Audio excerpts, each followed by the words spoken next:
Ben ritrovati con l'informazione flash di New Sicilia. In apertura il ritrovamento dei due corpi dei piloti del Canadair che ieri è precipitato alle pendici dell'Etna. La notizia è stata confermata dalla Procura di Catania, oltre che dai Vigili del Fuoco che si trovano sul posto. Le vittime sono Matteo Pozzoli, di 58 anni, e Roberto Mazzone, di 62. Il primo era originario di Erba, in provincia di Como, ed era il comandante del Canadair. Il secondo invece era di Salerno e ricopriva il ruolo di primo ufficiale. La Procura ha aperto un'inchiesta sull'incidente.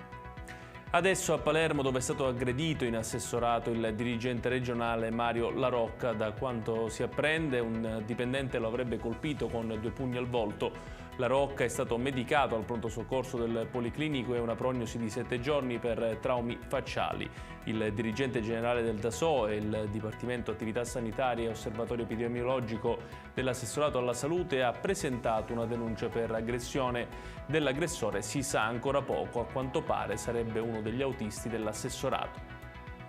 Passiamo adesso ai dati relativi al Covid in Sicilia. Stando al bollettino giornaliero del Ministero della Salute, nell'isola rispetto a ieri si registra un incremento di 448 attuali positivi per un totale di 20.428 casi.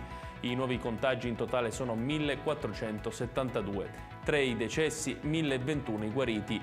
Per quanto riguarda i contagi per singole province, Catania in testa con 405 nuovi casi, seguita da Palermo con 318 e da Messina con 285.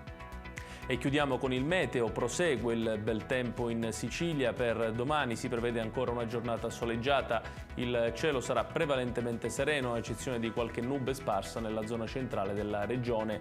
Non sono previste precipitazioni, non si segnalano fenomeni particolarmente rilevanti per quanto riguarda mari e venti. Le temperature si confermeranno ben oltre le medie stagionali, con massime oltre i 25 gradi nella maggior parte delle province siciliane. Ed è tutto per questa edizione. Dalla redazione di New Sicilia l'augurio di una buona serata.